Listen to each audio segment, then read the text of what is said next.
ఆదికాండం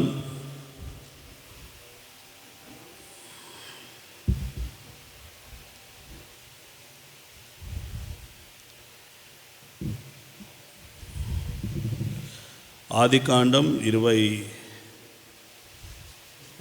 అధ్యాయం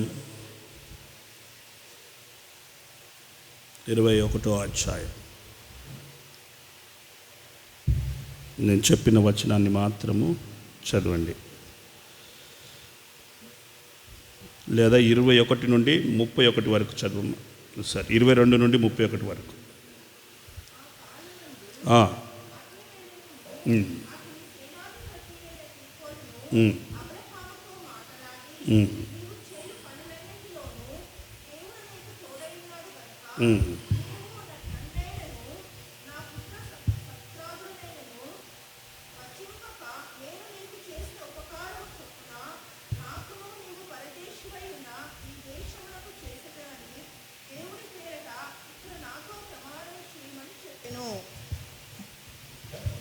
అందుకు అబ్రహాము ప్రమాణము చేసెదనెను.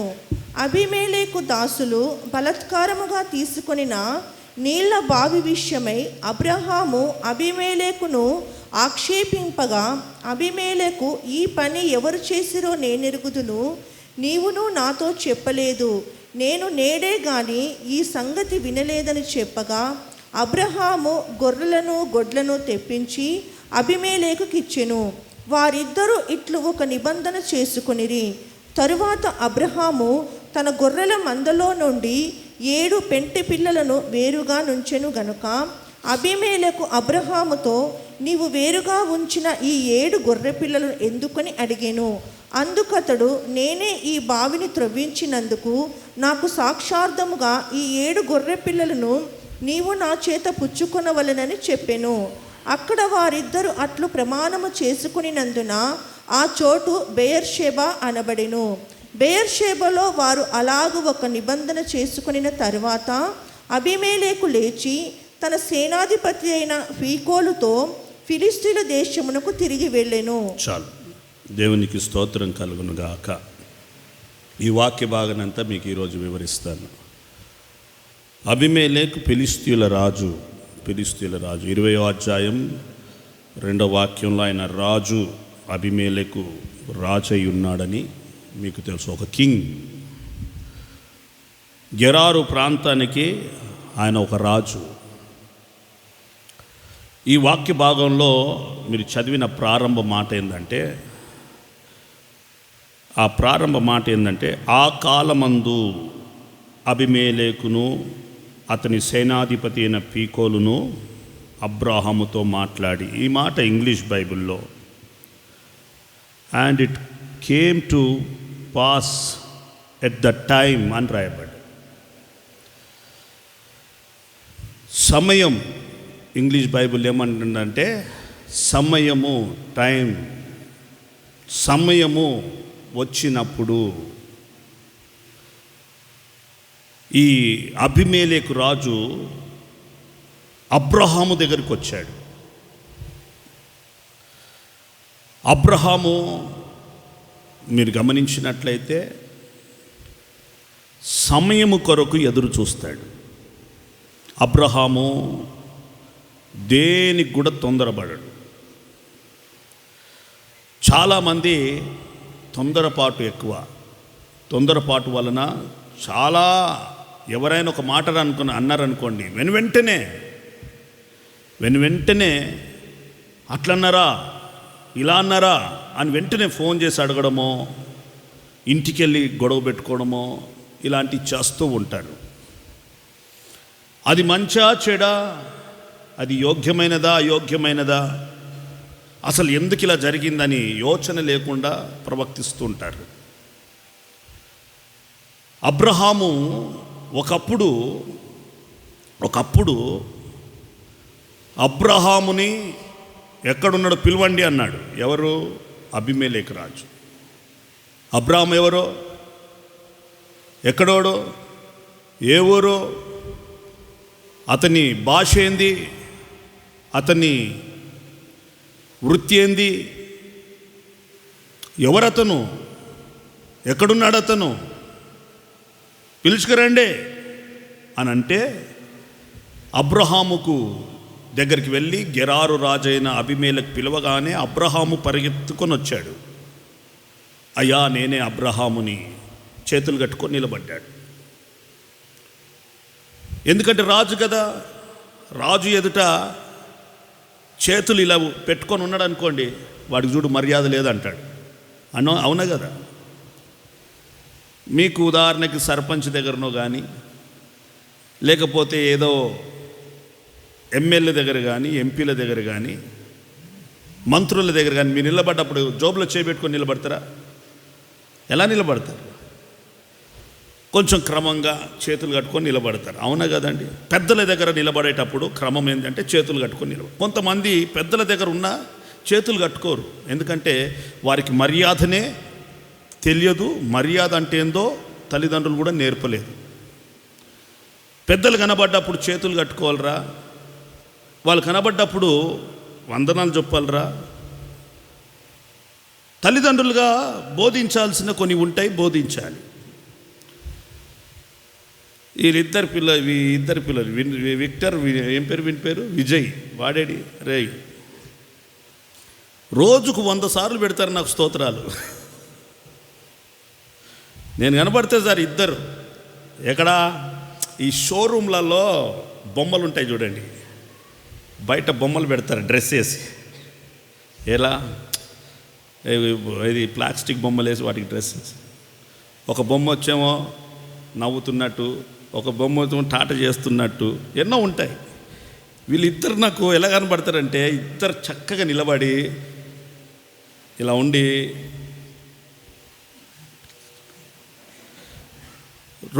రెండు చేతులు ఎత్తి ఊరికే పెడుతుంటారు. నేను కనబడడం ఆలస్యం వాళ్ళకి. పాస్టర్ తాత ప్రైజ్లా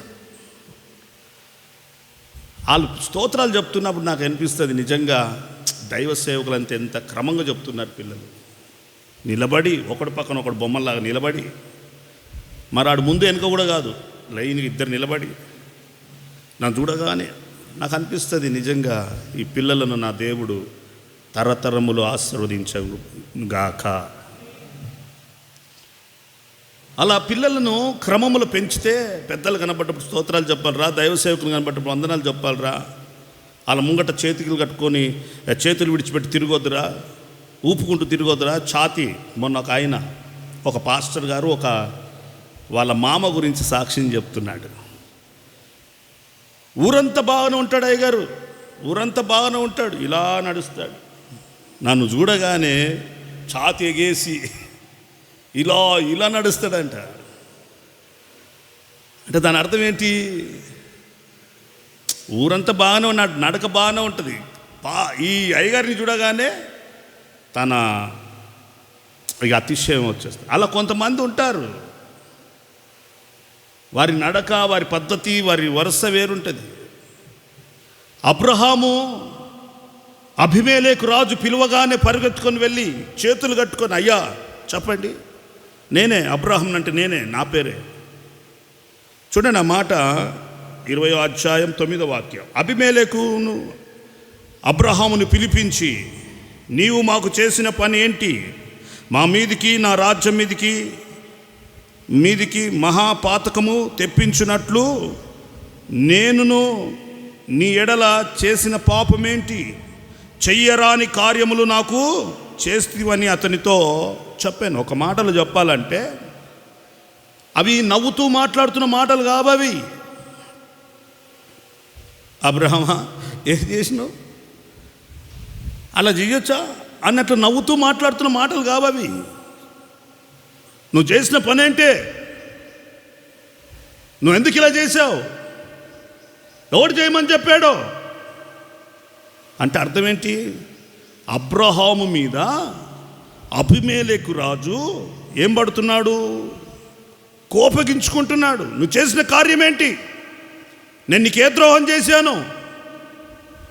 నువ్వెందుకు ఇలా చేశావు అని కోపగిస్తున్నాడు. కోపగిస్తున్నప్పుడు అబ్రహాం మౌనంగానే ఉన్నాడు. అయ్యా అయ్యా అయ్యా, ఎందుకంటే రాజు కదా, పెద్ద అయినా కదా. పెద్దలు కోప్పడితే ఏం చేయాలి? మౌనంగానే ఉన్నాడు. సరే అలా కాదయ్యా ఇలా అని అంటూనే ఉన్నాడు, కానీ నోటికి నోరిచ్చినవాడు కాదు. ఆ తర్వాత అబీమెలెకు పిలిపించిన తర్వాత వచ్చి చేతులు కట్టుకొని నిలబడి ఆయన పడ్డ కోపాన్ని సహించి భరించి, అయ్యా వెళ్ళొస్తానయ్యా మంచిదయ్యా అని వెళ్ళిపోయాడు. ఆ తర్వాత భార్యను తీసుకొని ఆయన ఇచ్చిన కానుక తీసుకొని వెళ్ళిపోయాడు. తర్వాత కోపగించిన తర్వాత సరేలే నీ భార్యను తీసుకో, ఇక నీకు ఇచ్చిన ఇంత సొమ్ము తీసుకొని పోయి దేశం పోయి నన్ను బతుకుపోని అన్నాడు. మంచిదయ్యా వెళ్ళిపోయాడు. వెళ్ళిపోయిన మీదట అబ్రహాముకి ఆ విషయాన్ని అక్కడితోనే మర్చిపోయాడు. మనసులో పెట్టుకోలే.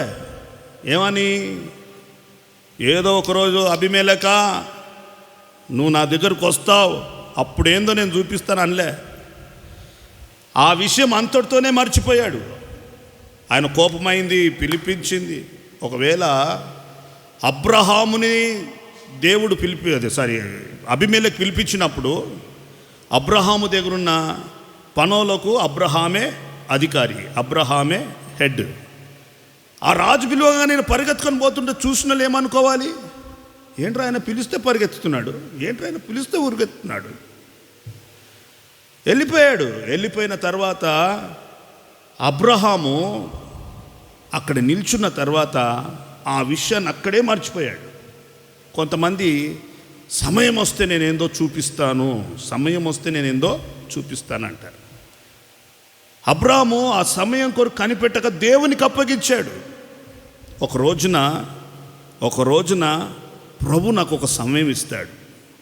ఆ సమయమున రాజులు నన్ను వెతుక్కొని నా యొద్దకు వస్తారు. వాగ్దానం ఇచ్చాడా లేదా దేవుడు? రాజులు నీ యొద్దకు చెప్పాడా లేదా? వాగ్దానం ఇచ్చాడా లేదా? ఇచ్చాడు. వస్తారు. ఆ వాగ్దానం పట్టుకొని ప్రార్థన చేశాడు అబ్రహాము ప్రార్థన జీవితం కలిగిన వాడు.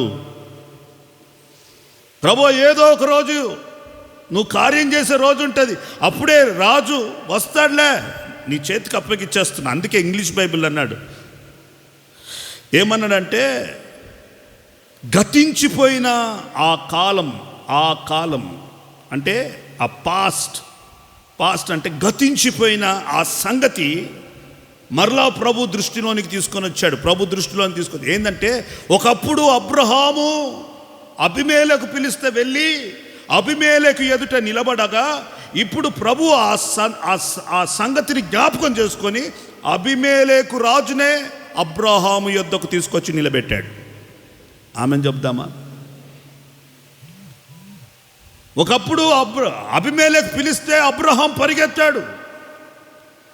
అబ్రహాము పిలవకుండా అబ్రహాము ఇల్లెక్కడా, అబ్రహాము నివాసం ఎక్కడా, అబ్రహాము దగ్గరికి ఆయన మన యొద్దకు రాదు, మనమే ఆయన యొద్దకు వెళ్ళుట మనకు క్షేమము.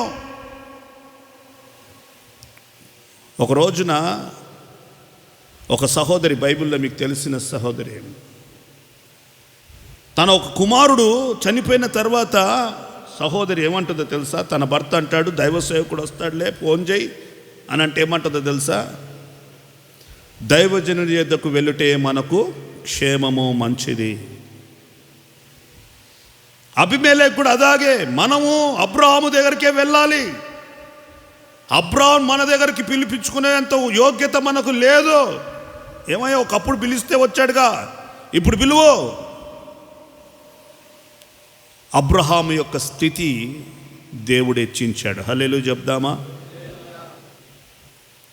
అబ్రహామును వెతుక్కుంటూ వెళ్ళారు. ఎవరు? సేనాధిపతి అయిన ఫీకోలు, తర్వాత అబీమెలెకు రాజు. ఇద్దరు వెతుక్కుంటూ వెళ్ళి అబీమెలెకును కలిసి మాట్లాడిరి అని రాయబడ్డది. మాట్లాడిరి. అబ్రహామా వందనాలు, అబ్రహామా వందనాలు. ఒకప్పుడు అబ్రహాము రాజా అబీమెలెక వందనాలు అని చెప్పాడు. ఇప్పుడు అబ్రహామును చూడగానే అబీమెలెకు రాజు సైతము రెండు చేతులెత్తి, రాజు సైతము, రాజుతో ఉన్న సేనాధిపతి సైతము ఇద్దరు కలిసి అబ్రహాముకు వందనాలు చెప్తున్నారు, ప్రైజ్ ద లార్డ్ చెప్తున్నారు. ఆ స్థితికి దేవుడు అబ్రహామును హెచ్చించాడు. నా ప్రియమైన దేవుని బిడ్డలారా, నిన్ను నన్ను మనల్ని కూడా దేవుడు హెచ్చించుటకు శక్తిమంతుడై ఉన్నాడు. ఒకప్పుడు నువ్వు అనేకుల దగ్గరికి వెళ్ళావు, ఇప్పుడు అనేకులను ప్రభు నీ యొద్దకు తీసుకొని రాబోతున్నాడు. Praise the Lord. నువ్వు ఉన్న చోట ఉండు, నా ప్రభు కార్యం చేస్తాడు. ప్రభుకు అప్పగించు సమయం దేవుడు చూసుకుంటాడు. నీతి న్యాయములు జరిగించు దేవుడు భూమి అందు ఉన్నాడు. దేవుడు కార్యము చేయక మానడు. టైం వస్తుంది, సందర్భం వస్తుంది. ఆ సమయంలో రాజులను సైతము దేవుడు, ప్రధానులను సైతము దేవుడు, అధిపతులను సైతము దేవుడు నీ యొద్దకు, నీ కుటుంబం యొద్దకు నడిపిస్తాడు. Praise the Lord. నిరీక్షణ కలిగి ఉండాలి. ఎప్పుడు మనం వెళ్ళి చేతులు కట్టుకొని నిలబడి దండం పెట్టి అయ్యా అయ్యా అని అనడం కాదు. ఉన్నాయి, పరిస్థితి అట్లుంది మనది, కుటుంబం అలా ఉంది, వ్యక్తిగత జీవితాలు అలా ఉన్నాయి. ఎందుకనగా మనం వెళ్ళకపోతే, అలా దండాలు పెట్టకపోతే మనకు ఉద్యోగాలు రావు, ఇవ్వాల్సినది ఇవ్వరు, చేయాల్సుకున్న పనులు చేసుకొని ఇవ్వరు. మన పరిస్థితులు అలా ఉన్నాయి. గెరారు ప్రాంతంలో నివసించాలంటే ఆ ప్రాంతస్తుల పర్మిషన్ కావాలి. ఒక బావి దోవాలంటే పర్మిషన్ కావాలి. అబ్రహాముకు చాలా ఇబ్బందులే. అలా ఇబ్బందులున్న చోటెల్లా అబ్రహాము చేతులు కట్టుకొని నిలబడిన రోజులు ఉన్నాయి. కానీ ప్రభు అంటున్నాడు, ఒక సమయం వస్తుంది, ఒక కాలం వస్తుంది. ఆ కాలమున నువ్వు ఎవరెవరి ఎదుగరైతే చేతులు కట్టుకొని నిలబడ్డావో వారందరినీ ఎదుట వచ్చి చేతులు కట్టుకొని నిలబడే రోజులు వస్తాయి. ఆ సమయం కొరకు నువ్వు నిరీక్షణ కలిగి కనిపెట్టాలి. రేపు వస్తాడా, ఎల్లుడు వస్తాడా అలా ఎదురు చూడొద్దు. ప్రభుకు అప్పగించేయి. ద కాల్, అందుకంటే ఆ కాలము సమీపించినప్పుడు, ఆ టైం వచ్చినప్పుడు, గతించిపోయిన నీ పరిస్థితి ఎక్కడైతే అవమానం ఉంది, ఎక్కడైతే నిలబడి తల వంచుకొని చేతులు కట్టుకొని నిలబడ్డావో అదే చోట నా ప్రభు నిన్ను గొప్ప హెచ్చింపు కలిగిన చోట కదా దేవుడు నిన్ను హెచ్చిస్తాడు. అదే వ్యక్తుల ద్వారా నా ప్రభు నీ పేరును గొప్ప జనముగా హెచ్చిస్తాడు. దానే పట్టుకొని ఉండదు, నాకు ఇలా జరిగింది, నాకు ఇలా. నిన్నటి రోజున ఒక సహోదరుడు తన బాధను చెప్తున్నాడు, సోన్సో నా జీవితంలో ఇలాంటి నిందలు అవమానాలు వచ్చాయని. కానీ ఆ సహోదరుడు ఎవరి మీద పగ, ద్వేషము, ఈర్ష అలా చేసుకోకుండా వదిలేశాడంట. ఒక సమయం వచ్చింది, దేవుడు ఆ సహోదరుడిని ఒక గొప్ప జనముగా హెచ్చించాడు. ఇప్పుడు సర్వ సమాజం అతన్ని చెప్తున్నాడు, ఇతడే యోగ్యుడు, ఇతడే మంచివాడు, ఇతని సత్యం ఇతనిలోనే ఉన్నది. అప్పుడే వాదించుంటే, అరే నేను కాదురా, నువ్వు కాదురా, అదిరా ఇదిరా అంటే న్యాయం జరగదు. దేవునికి అప్పగించో. కాలము నిన్ను వెతుక్కుంటూ వస్తుంది. నిన్ను బాధ పెట్టిన వారు, నిన్ను దుఃఖపెట్టిన వారు, నిన్ను కన్నీళ్ళ పాలు చేసిన వారు, నిన్ను భయపెట్టిన వారు, నీ మీద కోపగించిన వారు నీ యొద్దకొచ్చి సాగిలపడి నమస్కరించి యెషయాలు అంటాడు, నీ పాదాలకున్న ధూళి దుమ్మును కూడా నాకుతారని దేవుడు చెప్తున్నాడు. అలాంటి గొప్ప శక్తివంతమైన కార్యాలు చేయటకు మన దేవుడు శక్తిగల దేవుడు అని విశ్వసించిన వారు గొప్పగా గట్టిగా హల్లెలూయా చెప్పండి. చేస్తాడు. అబ్రహాముకు నిరీక్షణ అంటే చాలా. అబ్రహాం యొక్క పాస్వర్డే నిరీక్షణ. నిరీక్షణ కలిగి ఉన్నాడు. ప్రభు చేస్తాడు, ప్రభు కృప చూపుతాడు, ఏదో ఒక రోజు చేస్తాడు.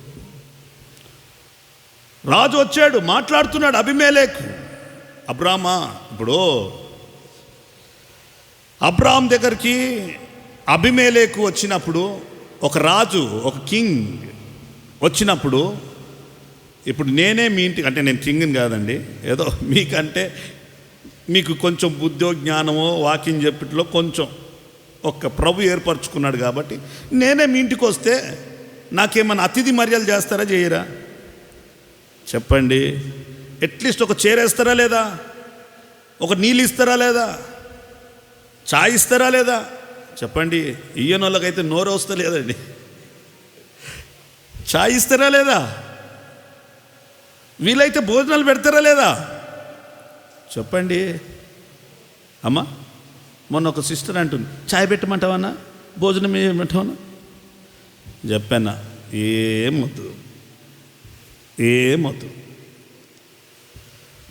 ఇవ్వాలనుకున్న వాళ్ళు ఎలాగైనా ఇస్తారు, ఇవ్వద్దు అనుకున్న వాళ్ళు ఎలాగైనా ఇవ్వరు. మొన్న ఒక కుటుంబానికి వెళ్ళా, తమ్ముడు నేను పుష్టిగా తినొచ్చు, అప్పుడే తినేసి విజిటింగ్కి వెళ్ళా. పుష్టి లే తినానా మొండి పట్టుకేసి నా చేయి గడిపించాడు. అర్ధగంట సేపు బతిమలాడి నన్ను, తింటావా లేదా నీ కొరకే చికెన్ తెచ్చాను, నీ కొరకే తెచ్చా, ఏం చేయాలి. అయ్యో బాబాయ్ కడుపు నిండింది, లే తినాలను తినాలి. ఈ లాస్ట్కు ఆయన తృప్తి కొరకు 2 ముద్దలు తిని. అతిథి మర్యాదలో ఒక ఉన్నతమైన స్థానాన్ని సంపాదించుకున్నవాడంటే అబ్రహాం ఇంటికి 3 మనుషులు వచ్చినప్పుడు వారికి అతిథి మర్యాద చేశాడా లేదమ్మా? గెస్ట్ మన ఇంటికి వచ్చినప్పుడు మనం మర్యాదలు చేస్తామా లేదా? ఒక రాజు అబ్రహాం ఇంటికి వచ్చినప్పుడు అబ్రహాము చేరేయలేదా? లేకుండా మంచమాన అయ్యా ఇట్లా కొంచెం ఉరగండి. వాక్యంలో చూస్తే అతని ఇంట్లో మంచం వేసాడంట 3కి. ఆ 3 వచ్చినప్పుడు ఏం వేసాడంట? వారికి మంచం వేసి అలసట తీర్చుకోండి అన్నాడంట. వీళ్ళకి చీరలేసిండేమో ఫీకోలుకు, ఈయనకి 2 చీరలేసినట్టున్నాడు. కానీ ఫీకోలు రాజుమొగడు కూర్చుంటాడా? సేనాధిపతి కూర్చుంటాడా? రాజు ఉన్నాక సేనాధిపతి కూర్చుంటాడా? కూర్చోడు. ఎందుకంటే అది క్రమం. రాజు పక్కన నిలబడ్డాడు, మాట్లాడుతున్నాడు. కాబట్టి రాజు చైర్ మీద కూర్చొని, అబ్రహామా వందనాలయ్యా, ఏదో తెలిసి తెలియక ఆ రోజుల్లో నీ మీద కోపపడుకున్నా, అయినా నీకు నేనేం అన్యాయమో చేయలేదు. నిన్న రోజున శుద్ధీకరణ కుడికలో ఈయన గురించి ఒక మాట వచ్చింది. పైన నిన్న చెప్పిన 1000 రూపాయలు ఇచ్చి ఆ యొక్క ఏమంటారు ప్రాయశ్చిత్తం చేసుకున్నట్టుగా 20వ అధ్యాయం 16వ వాక్యం ఏమంటాడంటే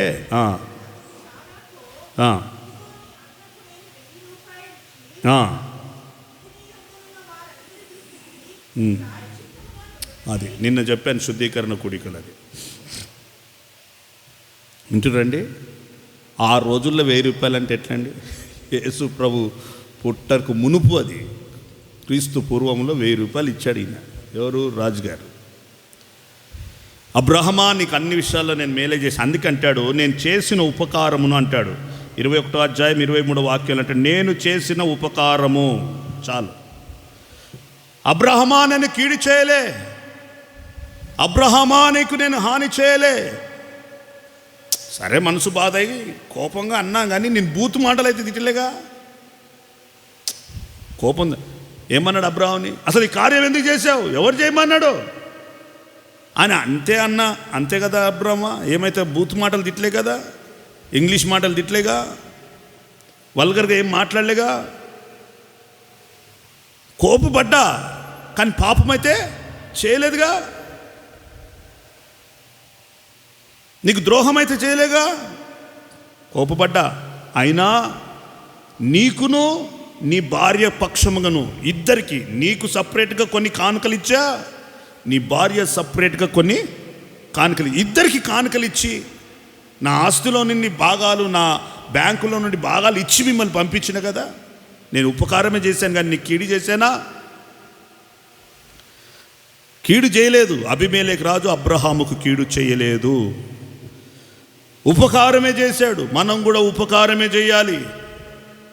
సాధ్యమైనంత వరకు మనకు హాని చేసిన వారిని, మన దుఃఖపెట్టిన వారికి, మనకు బాధ పెట్టిన వారికి, మన కన్నీళ్లు చూసిన వారికి మనము అవసరమై వారు మన యొద్దకు వచ్చినప్పుడు ఉపకారమే చేయాలి కానీ అపకారమో చేయకూడదు. నువ్వు ఉపకారి, మంచి ఉపకారిగా ఉండాలి. ఆ ఉపకారము ఏదో ఒక రోజు నీకు పనిస్తుంది. ఆ రోజు అబ్రహాముకు చేసిన ఉపకారము అబీమెలెకు ఈ రోజు పనిచ్చింది. దాన్ని అడ్డం పెట్టుకొని మాట్లాడుతున్నాడు. నువ్వు చేస్తున్న మేలు దేవుడు మర్చిపోవటకు అన్యాయస్తుడు కాదు. ఆ మేలు ఏదో ఒక రోజు నీకు, నీ కుటుంబానికి, నీ సంతతికి, అందుకంటున్నా నాకును నా కుమారుడికి 3 విషయాలు అన్నాడు. నాకును, నా కుమారులకును, నా ఏమంటున్నాడు ఇది పౌత్రాదులను. ఇంగ్లీష్ బైబిల్ ఏమనుందంటే ఆ కుమారుల యొక్క కుమారులకి, అంటే ఈయనకు మనమన్లు, నాకును నా కుమారులకును, నా కుమారుల తర్వాత పుట్టబోతున్న ఆ కుమారులకు నువ్వు వంచింపకూడదు.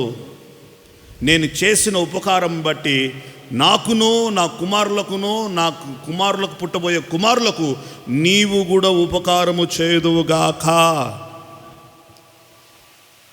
ఉపకారం చేసిన వాడికి దేవుడు ఉపకారి. అపకారము చేస్తే నిశ్చయముగా వాక్యం చెప్తుంది ఏమని తెలుసా? వాడు చేసిన అపకారమును బట్టి నిశ్చయముగా వాడికి అదే తీర్పు తీర్చబడుతుంది. నువ్వు చేస్తున్న క్రియలు ఎలాంటివి? ఉపకారమైనయా అపకారమైనయా? ఒకసారి యోచన చేయండి. నీతో ఉన్నవారికి ఉపకారం చేస్తున్నావా? నిన్ను నమ్ముకున్న వారికి ఉపకారం చేస్తున్నావా? నీ పని దగ్గర ఉన్న నీ స్నేహితులకు, బంధువులకు, నీ రక్త సంబంధులకు ఉపకారిగా ఉంటున్నావా? నీ సంఘానికి, సహవాసానికి, దైవ సేవకులకు ఉపకారిగా ఉంటున్నావా? హానికారిగా ఉంటున్నావా? కీడు చేస్తున్నావా? ఒకసారి యోచించు. యోబు అంటున్నాడు, నేను ఏమి తలంచితినో అదే నా ఎదలోనికి వచ్చింది. నువ్వు అపకారం చేస్తే అదే నీ ఒడిలోనికి వస్తుంది, నీ కుటుంబంలోనికి వస్తుంది, నీ పిల్లల సంతతి మీదకి వస్తుంది. అపకారం చేయకండి. సాధ్యమైనంత వరకు ఉపకారం చేయండి. ఆ ఉపకారము మీ పిల్లలకు పుట్టబోతున్న పిల్లలకు అది ఉపయోగకరంగా, ప్రయోజనకరంగా, ఆశీర్వాదకరంగా వచ్చి మధ్యలో నిలబడుతుంది. ఆమెను చెప్దామా? అబీమెలెకు ఉపకారం చేసి ఆ ఉపకారాన్ని మధ్యలో పెట్టి అబ్రహాముతో మాట్లాడుతున్నాడు. అబ్రహామా, నేను నీకు ఉపకారం చేశాను, నిబంధన చేయి. అసలు నీతో నేను ఎందుకు నిబంధన చేయాలి అని అన్నాడు అబ్రహాం. అనలే. ఎందుకంటే వాస్తవానికి అబ్రహాముకి ఉపకారం చేసిన వ్యక్తి అబీమెలెకు. కాబట్టి నేను నీతో నిబంధన చేయను అని అబ్రహాం అనలే, చేసేదను అని అన్నాడంట. వాక్యంలో ఉందా మాట? ఆ మాట ఒకసారి చదువుదాం. చేసేదనను 24వ వచనం, 21-24.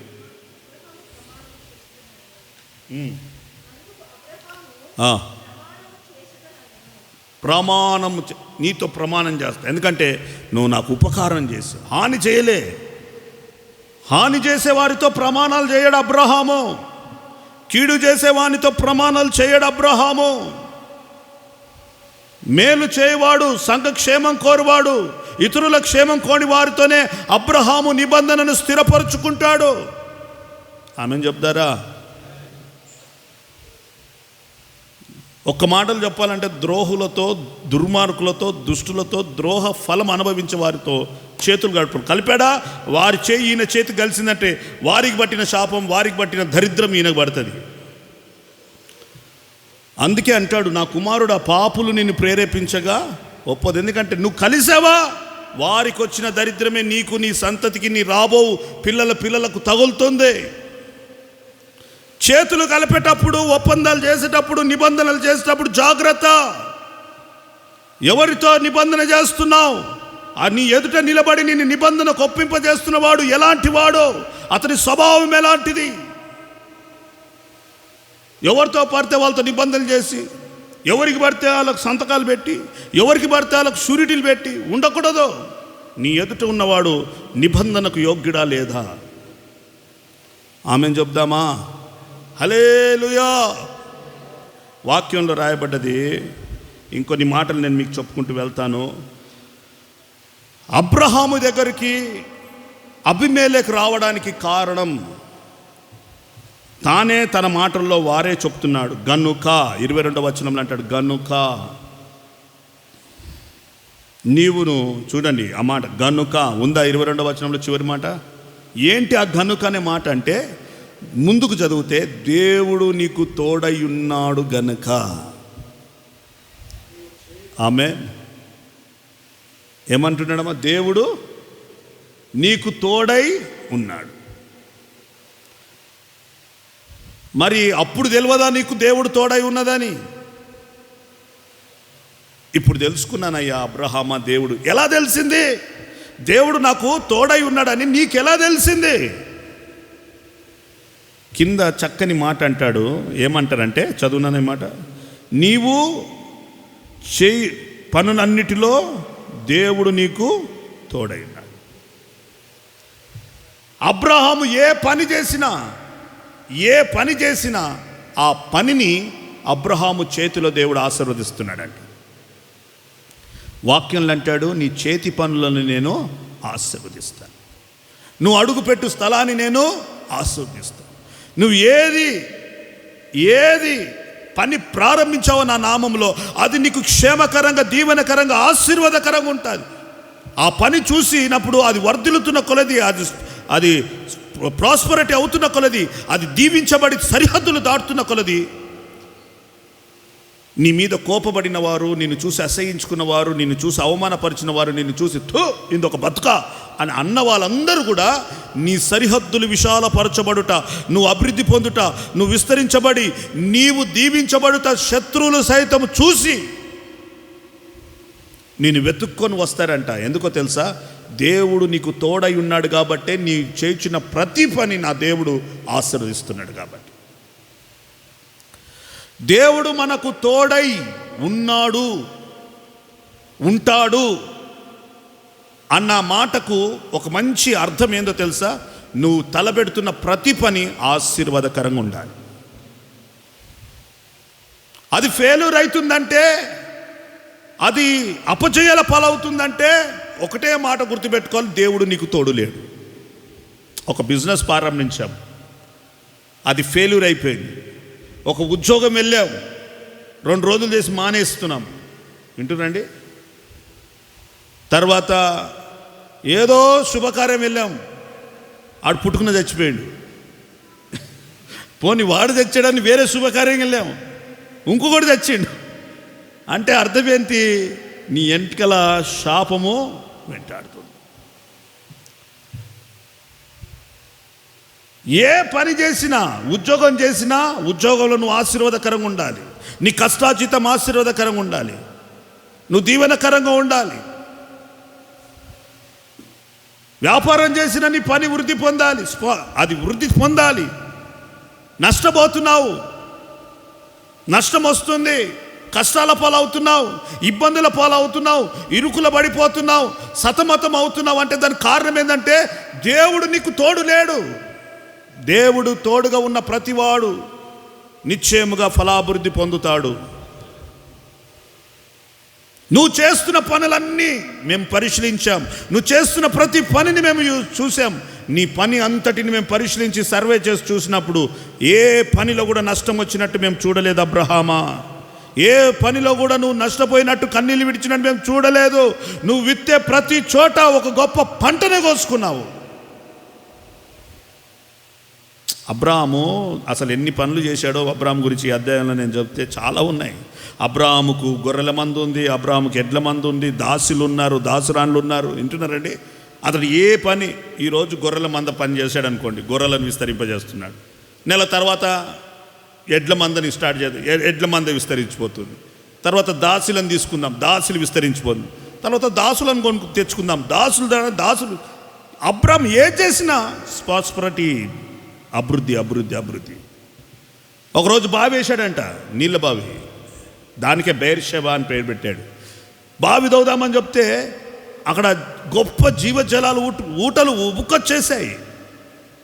అరే, నీళ్ళు కూడా పడ్డాయి, అతి తక్కువ డెప్త్లో నీళ్లు పడ్డాయి. మంచి నీళ్ళు, తియ్య నీళ్ళు, చేదు నీళ్ళు పడలే, ఉప్పు నీళ్ళు పడలే. ఇలా శుద్ధీకరించుకోండి. బోరింగ్ దవ్వితే ఏ నీళ్ళు పడాలి చెప్పండి? ఏ నీళ్ళు పడాలి చెప్పండి? ఏ నీళ్ళు పడాలమ్మా? తియ్య నీళ్ళు పడాలి. ఉప్పు నీళ్ళు పడ్డాయా? చేదు నీళ్ళు పడ్డాయా? దాని అర్థం ఏంటి? దేవుడు నీకు తోడై లేడని అర్థం. ఇలా శుద్ధీకరించుకోవాలి. అందుకే బోరింగ్ వేసేటప్పుడు కానీ, బావి తవ్వేటప్పుడు కానీ ప్రార్థన చేసి కన్నీళ్ళు విడిచి, ప్రభువా నేను వేసే బోరింగ్లో తీయ నీళ్ళు పడాలి, 10 మంది తాగేటట్టు పడాలి, 10 మందికి ఉపయోగకరమైన పడాలి అని ప్రార్థన చేసాయి. వింటున్నానండి? అబ్రాహాము తవ్విన నీళ్ళన్నీ కూడా జీవజలపు నదులు ఉబికి పారినాయంట. అవి చూసిన ప్రతి వాడు, అబ్రాహాం తవ్వితే మంచి నీళ్ళు వస్తున్నాయి, మనం తవ్వితే ఒకడు తవ్వినట్టున్నాడు, మోరు నీళ్ళు వచ్చినట్టున్నాయట. మోరి పక్కన తవ్వితే మోరు నీళ్ళు రాకపోతే అసలు తవ్వేటప్పుడు కూడా ఎక్కడ తవ్వుతున్నాం చూద్దావాలి. కొంతమంది మోరు నీళ్ళ దగ్గర మోరుదేదవుతూ మోరు నీళ్ళు వస్తాయి. ఇప్పుడు మీకు ఇంటిలో 2 సంపులు ఉంటాయి. ఏ సంపు చెప్పండి? 2 సంపులు ఉంటాయి.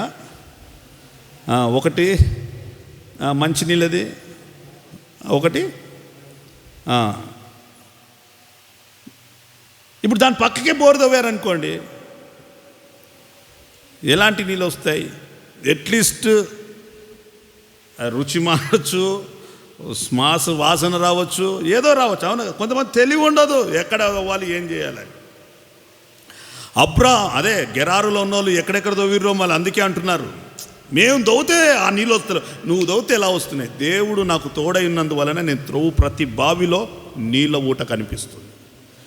ఈ మాటలు చదివినప్పుడు నిజంగా నాతో పాటు ఒక శుద్ధీకరణ, నిజంగా మేము బావులు దవ్వుతే అట్లాంటి బావులు దవ్వాలి నాయన, అట్లాంటి సంఘాలను స్థాపించాలి, అలాంటి సేవకులను నియమించాలి, అలాంటి ప్రతిష్ట. బావులంటే రేపు నుండి గడ్డపార పట్టుకుని అన్న తవ్వుకుంటూ పోతాడు అనుకో, ఆ బావులు కాదు. బావి అంటే సంఘము, సహవాసము, అందులో నుండి జీవజలపు నదులు, ఒక ఫలభరితమైన సంఘం దేవుని రాకడ కొరకు సిద్ధపరచాలి. ఆ సంఘాలు వృద్ధి పొందాలి, ఆ సేవకులు వృద్ధి పొందాలి. ఇప్పుడు పోతాయిపల్లిలో ఒక బావి దవ్వాం,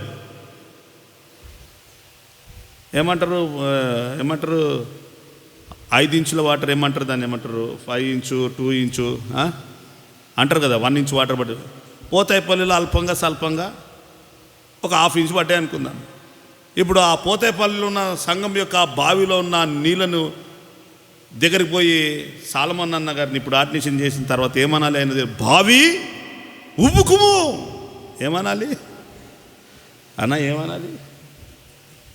కొంచెం నీరు ఊతున్నా ఉబుకుము అని ప్రార్థన చేయాలి ఆడ. అంటే నూతనాత్మలు దయచేయి ప్రభు, ఆ సంఘాన్ని నింపు. సంఘము దేవుని యొక్క ఆత్మలతో నింపబడాలి, సంఘము దేవుని యొక్క వాక్యంతో నింపబడాలి, సంఘము పరిశుద్ధాత్మ నింపుదలతో నింపబడాలి, సమృద్ధితో నింపబడాలి. అబ్రాహాము తవ్వుతున్న బావులన్నీ సమృద్ధి, అందుకే వచ్చారండి. మనం మంచుకుంటేనే జనులు మన దగ్గరకు వస్తారు. వచ్చిన ప్రతి ఒక్కరిని 10 రూపాయలు అడుగు, వింటున్నాను, రారు. ఎందుకు? ఆ మధ్యలో ఒక 100 రూపాయలు అవసరం పడితే ఒక బ్రదర్కి ఫోన్ చేశా, నాన్న కొంచెం పరిస్థితి బాగాలేదు, ఒక 100 రూపాయలు గూగుల్ పే అబ్బే పెట్టుకొని కూడా అబ్బే లేదండి అని అంటున్నాడు. అంటే అర్థమైంది, ఎప్పుడు అడుగుతాడన్నా. మనము అడిగే స్థితిలో ఉన్నంతకాలము ఎవరు మనం వెతుకొని రారు. మనం ఒక పెట్టే స్థితిలోనికి వచ్చినప్పుడే జనాలు మనం వెతుక్కుంటూ వస్తారు. కాబట్టి నువ్వు పైవాడిగానే ఉండాలి, తలగానే ఉండాలి, కానీ తోకగా ఉండకూడదు, క్రిందివాడుగా ఉండొద్దు. నువ్వు పైవాడిగా ఉండాలని ప్రభు యొక్క అనాది ప్రణాళిక.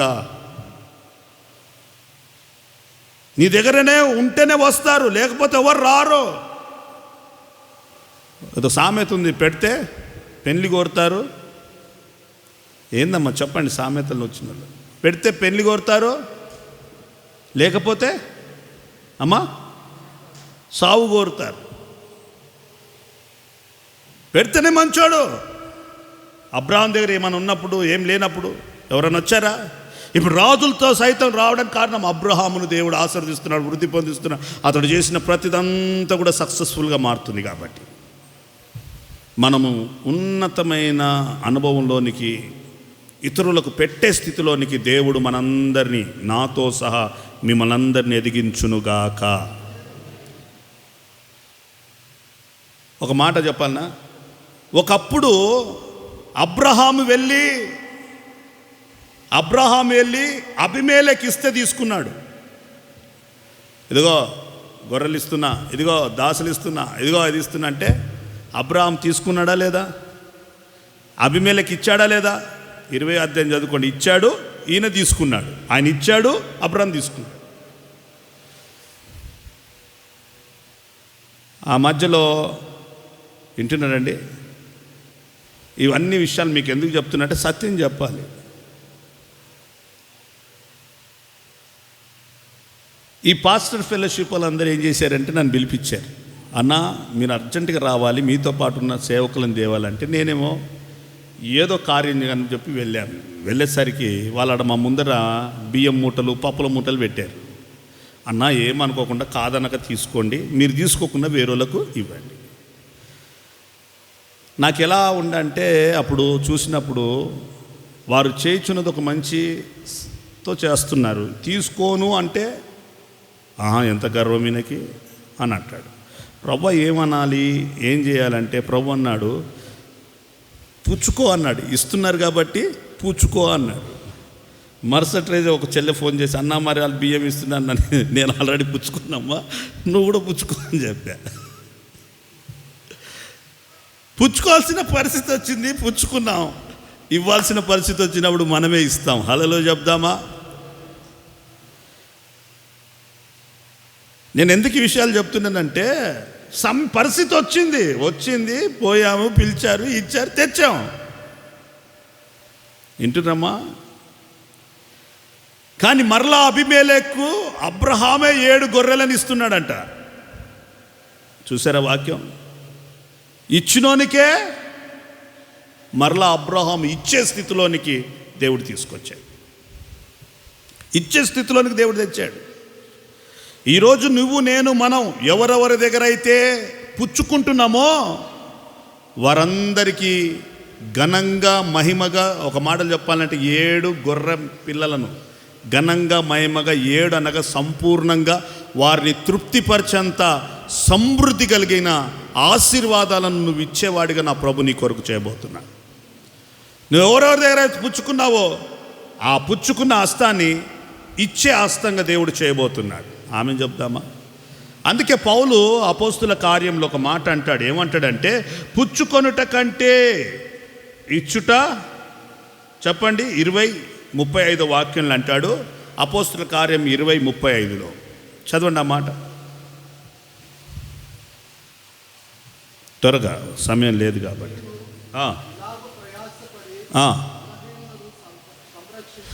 బలహీనులను సంరక్షించాలి. పుచ్చుకొనుట కంటే ఏదో ఈ స్థితిలోనికి సంఘము, సహవాసము, విశ్వాసులు, సేవకుడు సైతం ఎదగాలి. పుచ్చుకొనుట కంటే ఇచ్చుటలో ఆ ధన్యకరం ఉందంట, ఆశీర్వాదం ఉందంట. ఆ స్థితికి మనందరినీ దేవుడు ఎదిగించునుగాక. హల్లెలూయా చెప్దామా? హల్లెలూయా. ఇది మొదటి భాగం నేను మాట్లాడాను. ప్రభు చిత్తమైతే రెండో భాగం తర్వాత మాట్లాడదాం సమయం వచ్చినప్పుడు. ఇప్పుడు సమయం లేదు. దేవుడు నిన్ను, నన్ను, మనల్ని 3 మాటలు మీకు చెప్పాను. మొదటిది, అబ్రహాము యొద్దకు రాజే వచ్చి సమయం వచ్చినప్పుడు రాజును దేవుడు నడిపించాడు. రెండవది, అబ్రహాముకు దేవుడు తోడైన వలన అతని పనులన్నిటిని దేవుడు ఆశీర్వదించడం వలన అబీమెలెకు అతన్ని వెతుక్కుంటూ వచ్చాడు. మూడవది, అబీమెలెకు చేత పుచ్చుకొనిన అబ్రహాం అట్లుంటాడే పుచ్చుకున్నాడు. వింటున్నారండి? రేపటి రోజున సతీష్ అన్న పుచ్చుకున్నాడని నన్ను ఏమంటారు, దీని ఏమంటారు, షామీర్పేట అంటే డప్పు కొట్టకండి, నేనే కొట్టేసా డప్పు. ఆమెను చెప్పండి. అంతే కదమ్మా, ఉన్నారు కొంతమంది డప్పు కొట్టేటోళ్ళు. అందుకే చెప్తున్నా, అబ్రహాం అట్లుంటాడే అబీమెలెకు దగ్గర పుచ్చుకున్నాడు కాబట్టి పుచ్చుకొనుటలో తప్పు లేదు. కానీ మరలా ఇచ్చే స్థితిలోనికి దేవుడు నిన్ను, నన్ను మనం ఎదిగించబోతున్నాడు. ఆమెను చెప్దామా? హల్లెలూయా, హల్లెలూయా. నా ప్రియమైన దేవుని బిడ్డలారా, నేను ఎందుకు ఈ విషయాలు చెప్తున్నానంటే పరిస్థితులు అలా వస్తాయి. మీరు నమ్ముతారో లేదో, పాస్టర్ అక్కకు అభిషేక్ కూడా తెలియదు. ఆ రోజు వాళ్ళు ఇచ్చారు, తీసుకొని వచ్చాను, ఇక్కడ కాని పెట్టేసి వెళ్ళిపోయిన అక్కడికి నట్టే వెళ్ళిపోయాను. తర్వాత పాస్టర్కి వచ్చినాక అడుగుతుంది, ఏంటయ్యా ఇవి అని ఫోన్ చేసి అడిగిందని.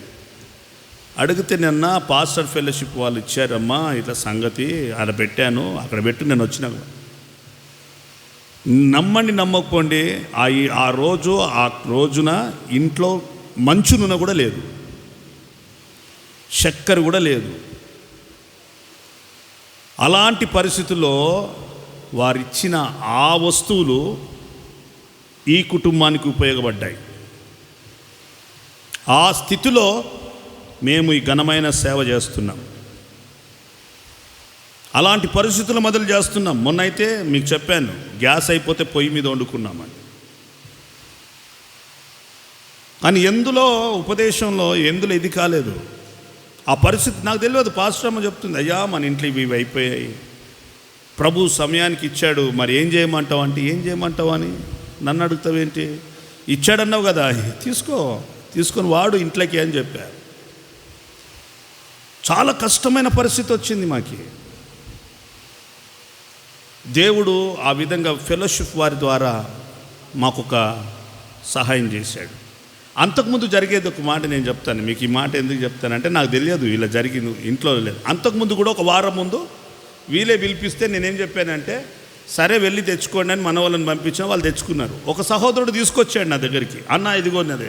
నేనేం చెప్పాను తెలుసా, నాకెందుకు, నువ్వే తీసుకోపో అన్న. అనగానే ఆయన పట్టుకుని వెళ్ళిపోయాడు. నాకు తెలియదు, ఇంట్లోనేమో లేవు. ఇప్పుడు పాస్టర్ చెప్తాడు తీసుకుపోతారా? మేము పని చేసుకుంటున్నామన్నా, కాస్త నాన్న జ్ఞానం అంటే, ఆయన జ్ఞానం లేదని కదా, నేను తీసుకుపోమంటేనే పాపం ఆయన తీసుకుని వెళ్ళాడు. చెప్పింది నేనే కదండి. మేము పని చేసుకుంటామన్నా, మేము వ్యాపారం చేస్తున్నామన్నా, మేము కట్టలు సంపాదిస్తున్నామన్నా, మేము ఎట్లయినా బతుకుతామన్నా. మీరు ఎట్లా బతుకుతారన్నా కొంచెమైనా ఆలోచన ఉండాలా?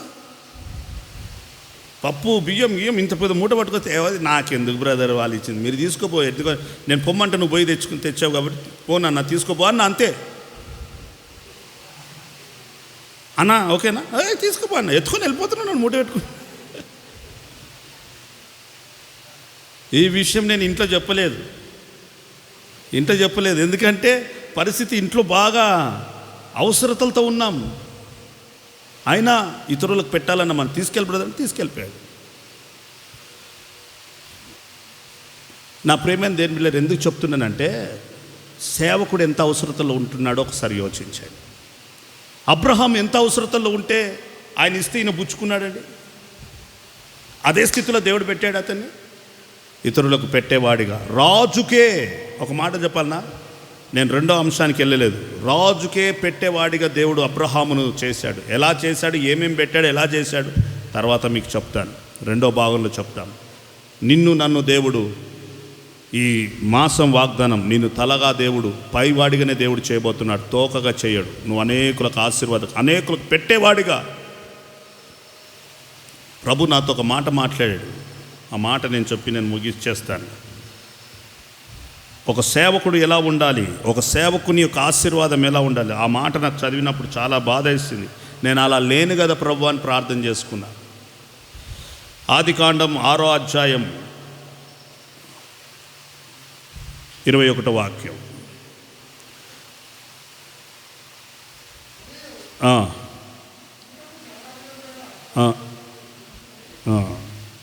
నేను చెప్పేస్తలే బెటర్ అన్న. నోవాహుతో దేవుడు అంటాడు, నీ దగ్గర రెండేసి జంతువులను తెచ్చుకున్న తర్వాత వాటిని బ్రతికించుటకు నీ దగ్గర నానా రకములైన ఆహారము సమకూర్చుకో.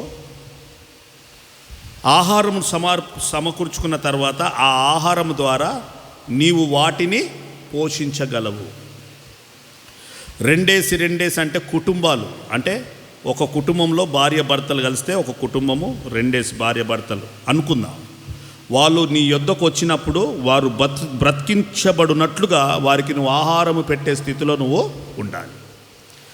ఈ మాటలు చదివినప్పుడు నాకు అనిపించింది, ఒక సేవకుడు ఎలా ఉండాలంటే, విశ్వాసులు కష్టంలో, నష్టంలో, బాధలో, దుఃఖంలో ఉన్నప్పుడు వారిని పోషించే స్థాయిలోనికి ఒక సేవకుడు ఎదగాలి. ప్రభువా, నా దగ్గరకు వస్తున్న, నా ఓడలోనికి వస్తున్న, నా సంఘానికి వస్తున్న బిడ్డలకు నన్ను పోషకుడిగా మార్చు తండ్రి అని ప్రార్థన చేసే వాక్యం మీద చేయబెట్టి,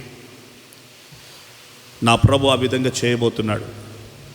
తల్లి చెప్పింది హల్లెలూయా. చేస్తాడు, సమకూర్చాలి. ఇప్పుడు ఆహారం ఏం చేయాలి, సమకూర్చాలి. పిల్లి తినే ఆహారం ఉంటుంది, పిట్ట తినే ఆహారం ఉంటుంది, పులి తినే ఆహారం ఉంటుంది, ఏనుగు తినే ఆహారం ఉంటుంది. ఉంటుందమ్మా. అందుకన్నాడు నానా. పిల్లి తినే ఆహారం పులికి పెడితే ఒప్పుకుంటుందా? ఒప్పుకోదు. ఏనుగు తినే ఆహారం పిట్టకు పెడితే ఒప్పుకుంటుందా? తినదు అది. దాని ఫుడ్ దాందే, దేని ఫుడ్ దాందే. ఇప్పుడు మీరు ఉన్నారండి, మీరు తినే ఆహారం నీ పక్కలు తింటారా?